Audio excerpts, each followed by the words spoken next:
And I want to just thank everybody, and in particular, God. I want to just say we love you, God, and we love our great military. Protect them. So that's a little bit chilling. Not only the context for why Donald Trump had to give that address, as you know, the anti-war guy has launched us into another war in the Middle East, which he constantly accused other politicians of being ready to do over the last 10 years, saying they would do it because they're bad negotiators and they just want to juice their domestic numbers. And then, hey, what do you know? He did it almost instantly after becoming president.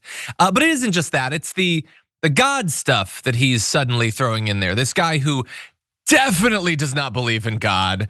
You are a clown if you believe that he believes in God, suddenly throwing it out there. So as he launches us into yet another potentially devastating and costly war in the Middle East, and we're getting updates actually on Iranian reprisals, which are happening literally as we're recording this, he suddenly is cloaking himself in God. Oh, he's got a lot to say about God, this guy, as he condemns US service members to death. And so, look, these updates are gonna be coming at random times, but apparently Iran, I guess, has launched missiles at one of our bases. We're gonna try to learn about that literally live as we're doing this. So understand that we were gonna be, and we still will be, talking about all the different forms that Iranian counterattacks could come in. It appears that those have now actually begun. And so he did the strike. We said on Friday that it was entirely possible, that he seemed to be really rapidly moving in the direction that he was being dragged in by Benjamin Netanyahu. Benjamin Netanyahu says, you're gonna go to war for us, and oh, what do you know, the big strong alpha silverback gorilla Donald Trump does it almost instantly. It takes like 1 week for him to go from no, Israel, don't do this, I want diplomacy, to him launching this war. And the hawks are obviously very happy about this. Benjamin Netanyahu gave a big address. Lindsey Graham says, good, this was the right call. The regime deserves it. Well done, President Trump. Fly, fight, win. And Tom Cotton's very happy about it too. Says that Iran has waged a war of terror for 46 years. For 46 years, that's about as long as Benjamin Netanyahu has been telling us that they're imminently gonna get nukes, actually, for about 46 years. We could never allow Iran to get nuclear weapons. Well, they weren't. They weren't on the precipice of getting nuclear weapons, but no, we're not gonna let the truth get in the way of the rush to war. Tom Cotton's excited. We might spend trillions on this thing. We might be stuck there for decades. And it's not like he has to fight it. So why would he wanna be interrupted when he's having so much fun? And there are some people, by the way, that are pushing back against this. Many of the Democrats, I would say their response has been way too muted. Their biggest issue in the Senate seems to be that they weren't briefed on it and the Republicans were, which, yeah, that's a really weird thing to do, especially as you're giving the middle finger to Congress, whose role it is to declare war. But some are being strong. AOC says, the president's disastrous decision to bomb Iran without authorization is a grave violation of the Constitution and congressional war powers. That is objectively true.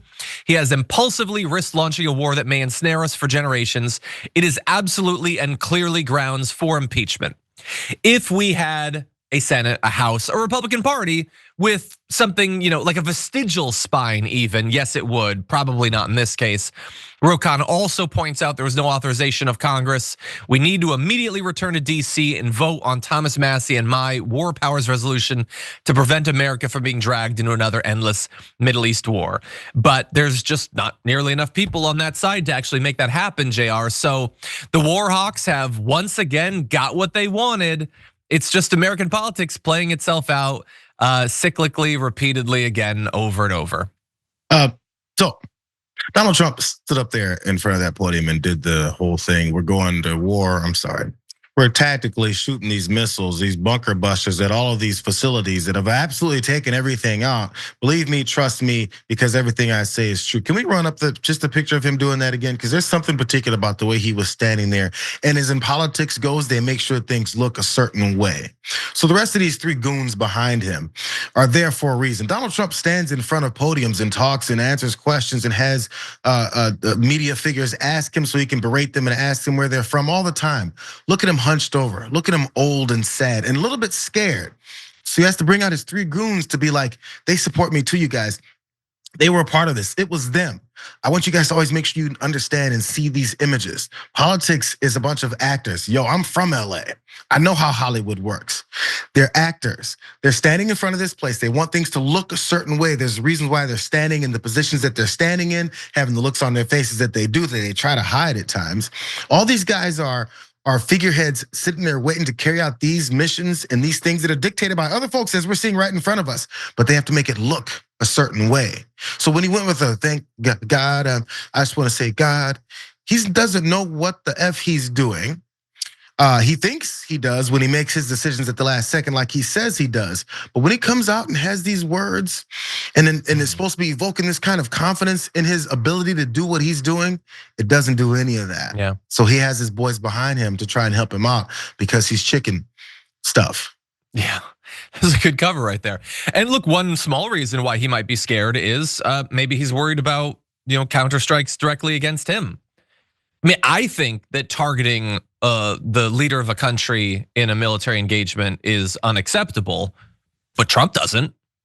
I mean, Benjamin Netanyahu said that they were going to take out the leader of Iran, and Trump, to his credit, said not to do that. But then Trump, after bombing Iran, started tweeting about how we know where he is. Maybe we'll take him out. So I guess according to Israel and Iran, it is totally legitimate to assassinate the leader of a country that you're at war with. Thanks to Trump, Iran is now at war with us. So not according to my morality or my understanding of international law and norms, but according to Trump's, it would be totally legitimate for them to, as they apparently many years ago started to talk about, if they tried to assassinate him. They've now normalized that. Benjamin Netanyahu and Donald Trump are saying that's just how the world works, okay? If you can take out the leader, you do it. So maybe he's a little bit worried about that, I don't know. If you enjoyed that, make sure that you never miss another video by subscribing. And if you want a little more, consider hitting the join button and becoming an actual member. But you're probably wondering, why the hell would I do that, John? First off, calm down. The stakes in this are very, very low. But also, when you click the join button and you become a member, you get access to bonus content that I make every week, and it's a ton of fun. You get access to tons of custom emojis and more besides that. By the way, if you join at tier 3, you even get access to a monthly member hangout with myself and other awesome people, and we always have a great time. By the way, you'll get all that going forward, but you also unlock years of the back catalog. That is literally 100 or more bonus clips, top 10 lists, debates, and more. What are you waiting for? Click the join button below. Your support powers our show, and we couldn't do it without you. Or at the very least, I wouldn't really want to try. Viewers like you keep me here. So thank you in advance for joining.